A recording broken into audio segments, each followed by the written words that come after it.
Unapofika kwenye uwanja huu, mandhari yanayokukaribisha ni mabweni haya, kila mmoja ikiwa imepewa jina kulingana na watu wanaokaa kwenye vyumba hivi.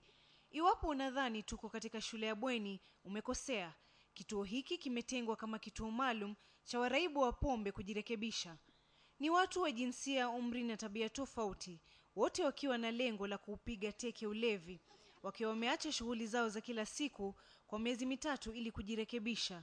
Imagine nikikuja hapa kuna mtu atanidunga sindani that will take away the thirst for alcohol.